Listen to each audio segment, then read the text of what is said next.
Neophobia: why we fear the new in a world that demands change.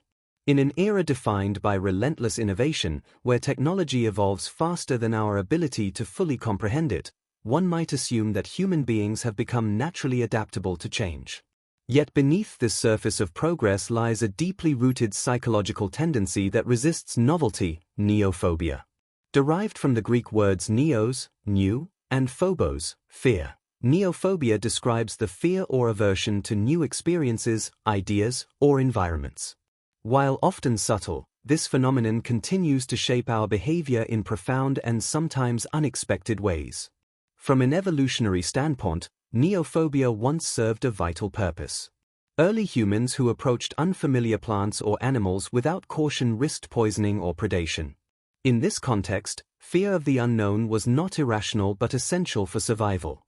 However, in the modern world, where threats are less likely to come in the form of toxic berries and more likely in the shape of disruptive technologies or unfamiliar social norms, this ancient instinct can become maladaptive.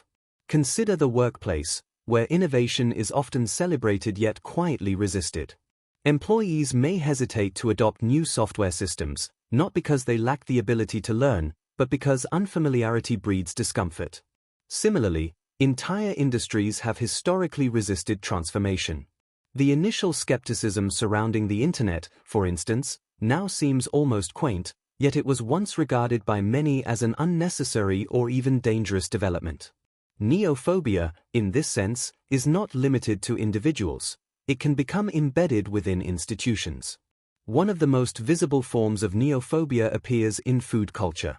Many children, and a surprising number of adults, are reluctant to try unfamiliar dishes, a behavior known as food neophobia.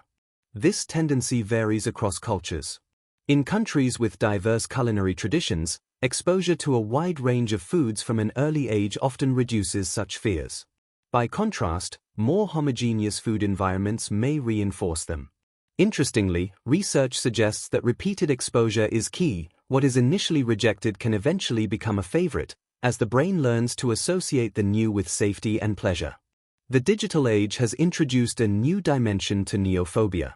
As artificial intelligence, automation, and virtual realities reshape daily life, resistance to these innovations is not uncommon. Some fear that machines will replace human jobs, others worry about privacy, control, or the erosion of human interaction. While such concerns are not without merit, they often coexist with an emotional reluctance to engage with unfamiliar systems. The paradox is striking. We depend on technologies we barely understand, yet we remain wary of embracing the next wave of change. Psychologists argue that neophobia is closely linked to cognitive biases, particularly the so-called status quo bias, our preference for things to remain as they are. This bias can lead individuals to overestimate the risks of new experiences while underestimating their potential benefits.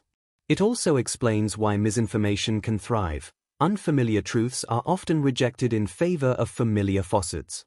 In this sense, neophobia does not merely limit personal growth, it can shape public discourse and even political outcomes. Yet neophobia is not an unchangeable trait. Education, exposure, and curiosity can all serve as antidotes. Travel, for example, forces individuals to confront unfamiliar languages, customs, and perspectives, often leading to greater openness. Similarly, learning new skills, whether a musical instrument or a programming language, gradually reduces the fear associated with the unknown. Even small acts, such as trying a new food or engaging with a different viewpoint, can weaken the grip of neophobia over time. Ultimately, the story of neophobia is a story of tension between safety and exploration, tradition and innovation, fear and curiosity.